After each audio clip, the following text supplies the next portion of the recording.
Hello, everyone. We are with you live again on another episode of Ask the Artist.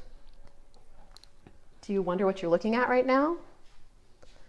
Probably do. Tell us what we're looking at, artists. What are we looking at? A painting. A painting? A painting. Who painted this?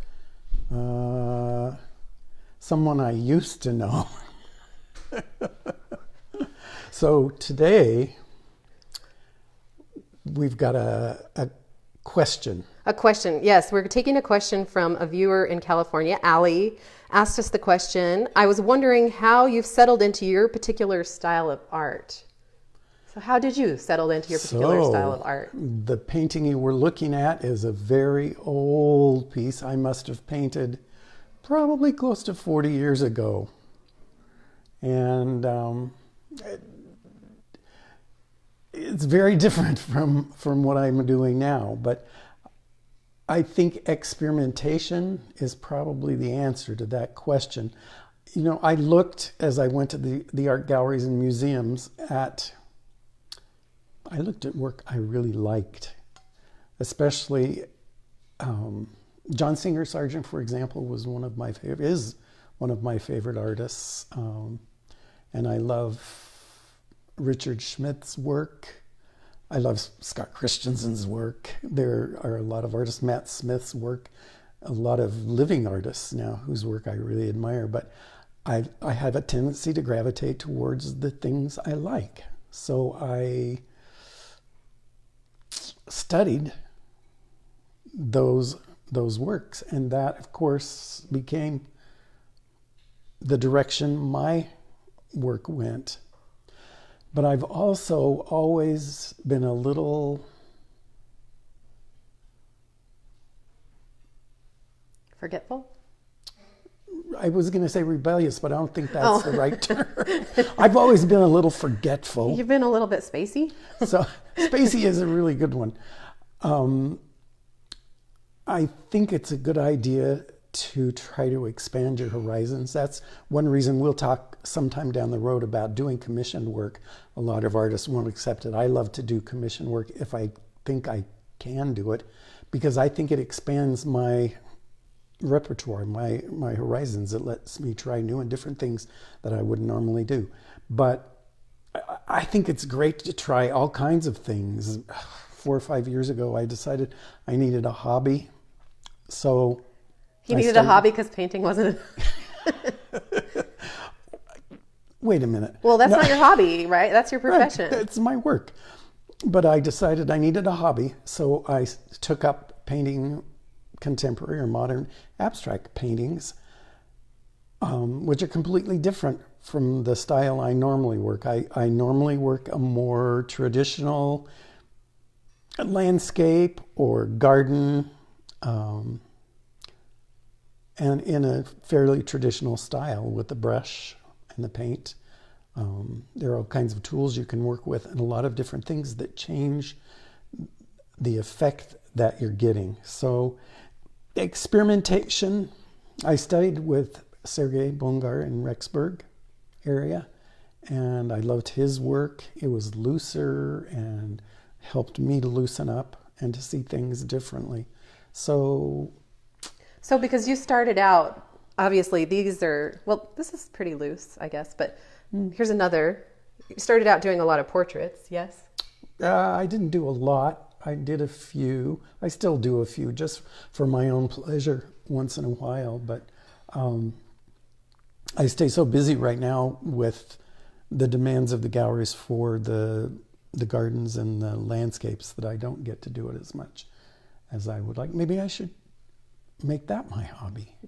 Paint some portraits. Paint some portraits. Well, you have done portraits, a few portraits of, I know, my children, and you just recently completed a commission with someone's, a very loose, not close up of someone, but in a landscape setting, I guess, a portrait. And I think we've posted that, but we can repost it in the comments.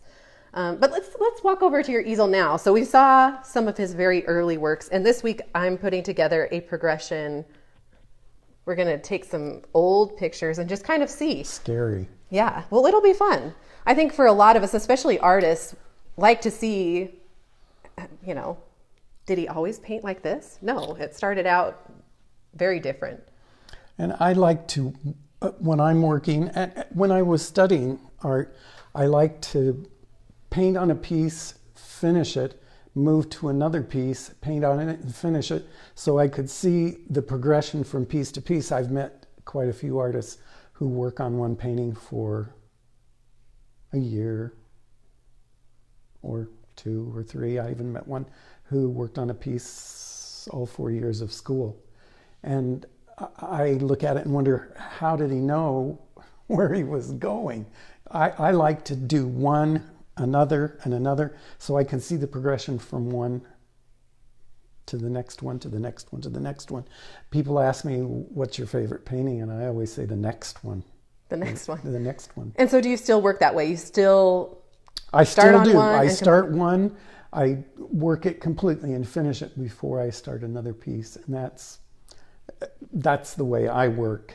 And, you know, it is interesting as I've been doing the abstracted things with a lot more paint and more color and different elements. I've found that informs what I'm doing with my traditional work, and my traditional work informs what I'm doing with the landscapes. So it all works together, and it's all necessary to get where you're going. If I hadn't done one of these paintings, what I'm doing would be that much different. So this really ties back into what you told us on the very first live we had, that, you know, how long did it take him to complete this piece, or how long did it take him to paint this painting? Yeah. Well, 40 plus years, because the progression from the first piece to the last piece. So we have quite a few people who've joined us. We're going to wrap this up and keep it a little bit shorter today. But we have Rosalie, we have Christy from Idaho. She says Christy Lynn Smith says that she has seen 2 beautiful portraits of her cousin Caroline. Oh, that yes. you must have done probably around maybe same vintage. No, they were newer, A little bit actually. later. She passed away several years ago, and I did them not too long before she passed away. Oh. She was quite ill. And, you know, just experimenting. I did them for her parents, actually. Just my pleasure, you know. Yeah. Well, we do want to talk about that, just commissions and for specific people and requests of specific paintings. That's going to be something down the line. But do our audience members today have any specific questions about progression for John, or anything that's been on your mind that we can answer? And I just wanted to let Allie know, Allie, the best way to settle into a style is to paint, paint, paint. You know, the more you do it, the more you begin to focus your efforts on what really appeals to you. The more you go out and see, the more work you do, the more exciting things get for you, and your style shows itself. Is there a perfect style? It's a good question. I don't think so. I think every artist has their own style, their own direction they're going. I've recently been watching some YouTubes by an artist from New York City. His name is Brian Rutenberg, and I would recommend that everyone that has a chance watch. He has 64 YouTubes. They're short, but his work is absolutely stunning. We'll post a link to those in the comments. Yeah. And I just love what he's doing. And I, you know, I think, oh, I hope there's somebody out there that sees what I'm doing that gets the same sort of rush, same sort of feel from what I'm doing that I get when I see his work. That's what makes the world go around. You know, we all look at each other's, grow from it, and move forward. And incorporate new things. Are you finding that you still incorporate, you've been doing this for over 40 years, but do you still incorporate new techniques? How many years? Over 40. Holy criminy. Yeah. Oh, that scares me. Do I incorporate? Do you incorporate new techniques into your as you're I learning? try. Yeah. I try. Yeah. Okay, we have another question from Christy. Since you said that you start a piece and finish before you start the next one, do you have a journal or maybe just a memory of the piece or something that you're thinking of for your next project? Like, I'm kind of funny that way, Christy. I like to change it up I like a variety of things. So I'll finish, for example, a landscape, a snow scene, and then it's on to a garden or a wildflower piece or a mountain scene, something different. I like to have different subject matters. And is that based on something that your galleries are requesting, or is it more just your personal, what you want to do next? It's personal. The galleries are requesting a lot of things, have for a long time, and I try to work those in to what I want to do. You know, a lot of times you can take the parameters that they give you, what they want, and work your ideas into it and expand your horizons and get a really good product. You know, I shouldn't, well, no, it's a product, just like a sewing machine. When I'm doing it, it's creative, it's a creation. But when it's finished, it's a product, like a sewing machine. You know, it's a little different than a sewing machine. You don't want to think about art that way, and it is a one-of-a-kind piece. Yeah. You know, every one is a one-of-a-kind. I do some that are similar sometimes, but every one is done by my hands, and they're all originals. Yeah, so it sounds like Christy said, so you don't really know what's coming next, you just go with the flow. I go with the flow. We've been trying, Elaine and I have been trying to kind of plan out a week in advance what I might be wanting to do, but I just... Well, and I remember back in the day, you know, the boxes full of photographs, and I remember watching you sit and look through the photographs. So there was probably a thought process going on there, looking for that next piece in the photographs. Yeah, or going out.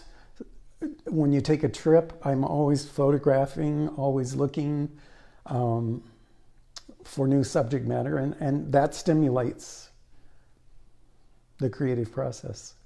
Lets me know what I want to pursue next. So excellent. Well, we're sort of wrapping up here to keep it nice and brief, just answering questions about progression. And this week we're going to be posting we're going to collect as many old photos as we can to try to show a time progression of how his work has evolved. And we'd love your comments on that when he posts that. Yeah. Just one last question from me. You know, I'm an artist in my own right, but sometimes when I look back at early creations, I feel a bit embarrassed. How do you feel about your early works? Do you look at them with embarrassment, or do you look at them, do you want to change them? How do you feel about them? That's a really good question. Yeah, it's a combination. You know, I have to be careful, because people who acquired those works and have them hanging in their homes, they don't want you coming in there in the middle of the night with a paintbrush to fix them. They don't want me to fix them, you know. And if I did fix it, it would be entirely different, and they may not even like the product. And so I take that into consideration, and I just, you know, play like I'm somebody else. Oh, I don't even know who that was back then, and look where it's come.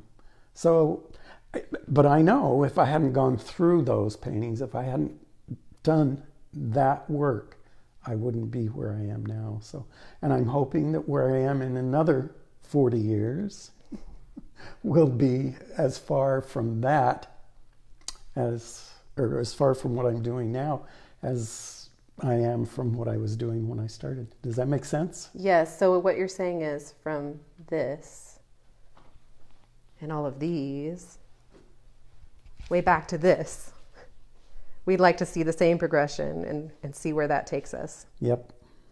So thank you for joining us on another episode of Ask the Artist. Please send us your questions and join us again next week for another episode.